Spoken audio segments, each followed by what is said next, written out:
Hi అండి, ఎలా ఉన్నారు? అందరూ బాగున్నారా? ఈరోజు మీకు కోటిలింగాల శైవ క్షేత్రమైనటువంటి పాలెంలో ఉన్నటువంటి శ్రీ రాజరాజేశ్వరి సమేత కోటిలింగేశ్వర స్వామి ఆలయాన్ని చూపిస్తాను. సకల ఆరాధనలో పరమ పవిత్రమైనది, ఉత్తమమైనది లింగారాధన. కాబట్టి కోటిలింగాల క్షేత్రమైనటువంటి తాళాయిపాలెంలో వేంచేసి ఉన్న శ్రీ రాజరాజేశ్వరి సమేత కోటిలింగేశ్వర స్వామి ఆలయం అన్నమాట. ఈ వీడియో ఎక్కడ స్కిప్ చేయకుండా చూడండి. Please subscribe my channel. Mahashivratri స్పెషల్గా మేము తాళ్ళాయిపాలెం వెళ్ళామన్నమాట.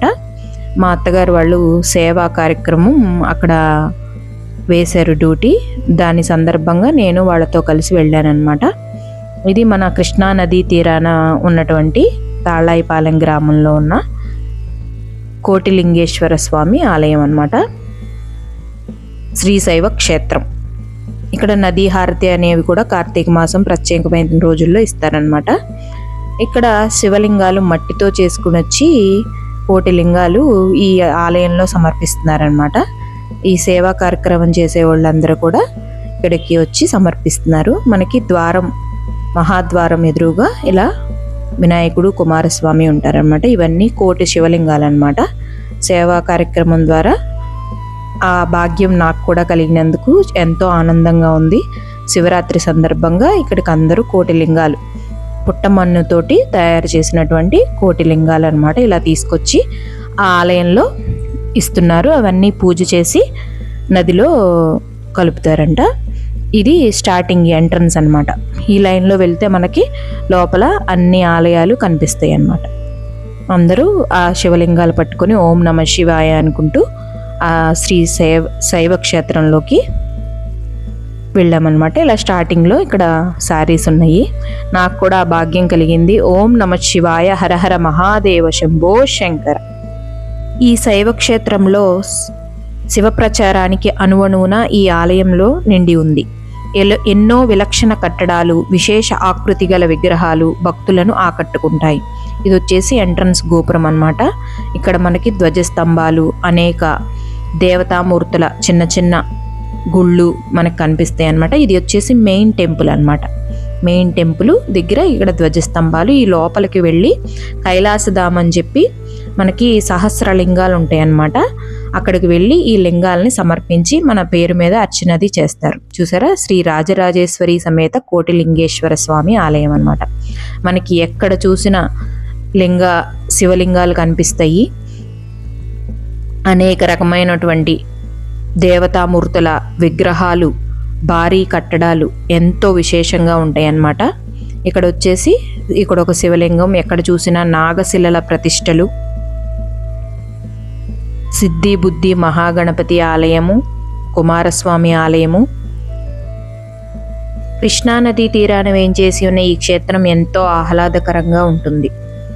సువిశాల లోగిరిలో ప్రకృతి రమణీయ నేపథ్యంలో ఆలయ పరిసరాలు భక్తులను ఆకట్టుకుంటాయి. ఒకే చోట అనేక ఆలయాలు సమూహారంగా ఇది పరమ పవిత్రం. ఇది వచ్చేసి చూసారా, అందరూ కూడా ఇట్లా శివలింగాలు చేసుకుని అందరూ తీసుకొచ్చి ఈ ఆలయంలో సమర్పిస్తున్నారనమాట. ఈ ప్లేస్ వచ్చేసి కైలాసధాము. మెయిన్ టెంపుల్ నుంచి లోపలికి వస్తే ఇలాగా మన తలపై పెట్టుకుని శివలింగాల్ని ఓం నమ శివాయ అనుకుంటూ లోపల సహస్రలింగాల చుట్టూ ఒక ప్రదక్షిణ చేసి స్వామివారికి సమర్పించినట్టు అనమాట. మొత్తం ఒకసారి 3 సార్లు మీ ఓపిక అనమాట. అది సమర్పించి మన పేరు మీద అర్చన అది చేశారనమాట. ఇక్కడ మన గోత్రనామాలన్నీ మనం రాసిస్తే, అంతేకాకుండా గణపతి అవతారాలు మొత్తం దాని చుట్టూరు సహస్రలింగాల చుట్టూ గణపతి అవతారాలన్నీ ఉన్నాయన్నమాట. చూడటానికి కన్నుల పండుగగా ఉంది ఆలయం మాత్రం. మీకు మాత్రం అవకాశం దొరికితే తప్పకుండా ఈ ఆలయాన్ని సందర్శించండి. ఇక్కడ మా గోత్రనామాలన్నీ ఇలా తీసుకొచ్చిన వాళ్ళన్నీ రాసుకుని అక్కడ ఇస్తే శివరాత్రి రోజు మా పేరు మీద అర్చన చేస్తారనమాట. అక్కడ స్వామివారు, అమ్మవారు, కన్యకా పరమేశ్వరి అమ్మవారు, శివలింగం, స్ఫటికలింగ దర్శనం జరిగింది. ఇవన్నీ కూడా గణపతి యొక్క అవతారాలు అనమాట. చుట్టూ కూడా గణపతి అవతారాలు, కుమారస్వామి అవతారాలు. చూసారా, అసలు ఎక్కడ చూసినా మనకి శివలింగం కనిపిస్తుంది అనమాట. అంత చూడ చక్కగా ఉందన్నమాట ఈ ఆలయము. అంతేకాకుండా ఈ ఆలయంలో ప్రత్యేకమైనది బంగారపు శివలింగం అండి. కైలాసధాం పైన ఫ్లోర్లో ఉందన్నమాట బంగారపు శివలింగం. చాలా చాలా బాగుంది, చూడటానికి కన్నుల పండుగగా ఉందన్నమాట. వాళ్ళతో వెళ్ళడం వల్ల నాకు ఈ భాగ్యం కలిగింది. చాలా చాలా బాగుంది ఆలయము, తప్పకుండా సందర్శించండి. అక్కడి నుంచి మెయిన్ శివాలయానికి వచ్చామన్నమాట. ఇది వచ్చేసి ఎంట్రన్స్. లోపలన్నీ మనకి బంగారం, రాగి, వెండి, పాలరాతితో చేసిన శివలింగాలు.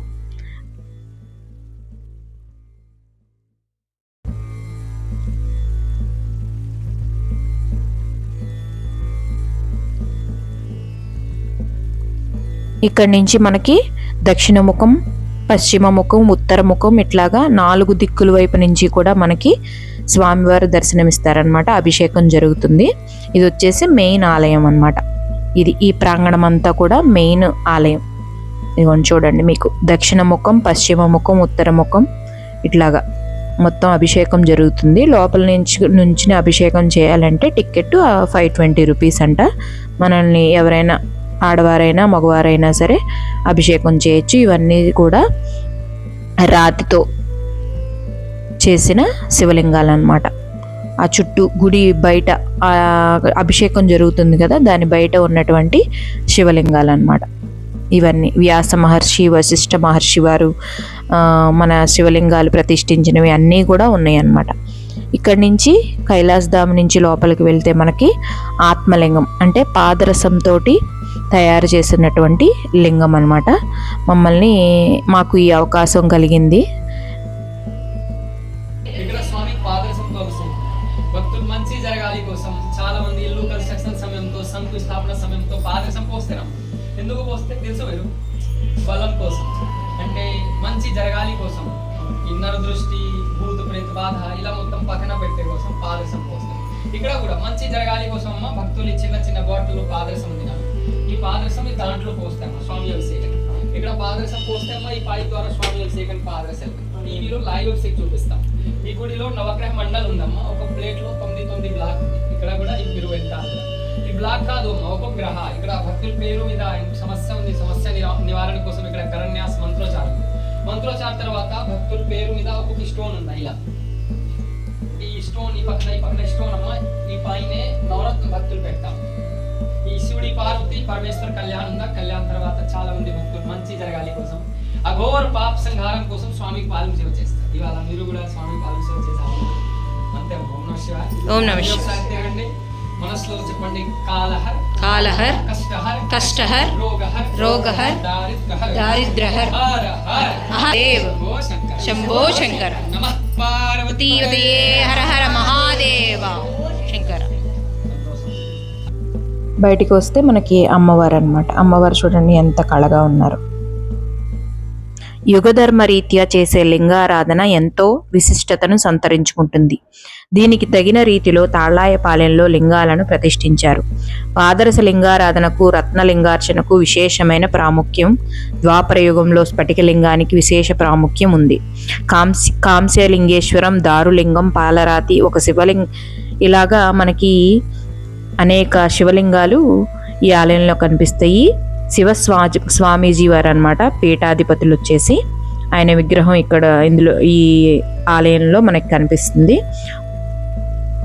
ఒక శివలింగాన్ని ప్రతిష్ఠిస్తే ఒక శివాలయాన్ని నిర్మించిన ప్రతిష్ఠ దక్కుతుందంటారు అనే నమ్మకం కూడా.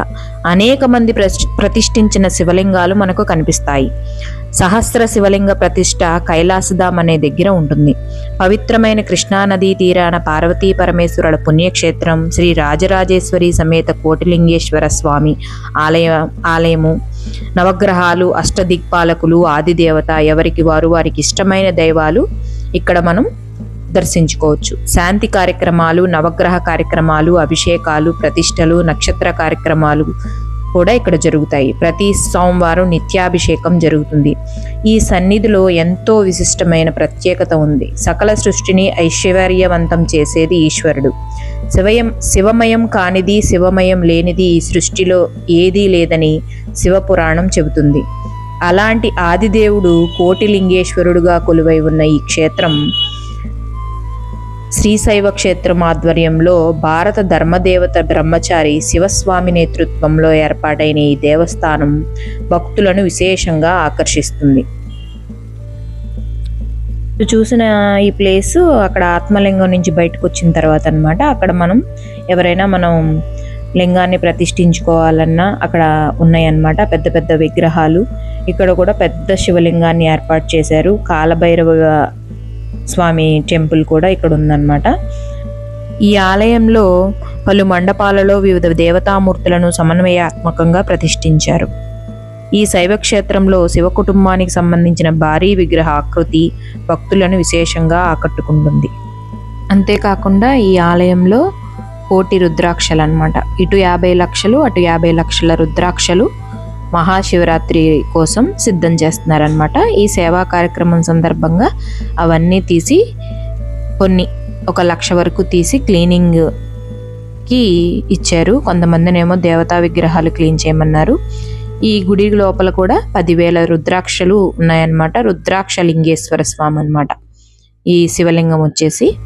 అంతేకాకుండా భోజనం చేసిన తర్వాత మాకు 1 లక్ష రుద్రాక్షలు ఇచ్చి ప్యాక్ చేయమన్నారనమాట. ఒక్కొక్క ప్యాకెట్లో ఒక్కొక్క రుద్రాక్ష వేసి రేపు మహాశివరాత్రికి భక్తులకి ఇవ్వడానికి. అంతేకాకుండా అన్నదానం కూడా 1 కల్లా స్టార్ట్ అవుతుంది. ఫుడ్ చాలా బాగుంది. నిత్య అన్నదానం జరుగుతుంది ఇక్కడ 1 కల్లా. అన్నదాత సుఖీభవ.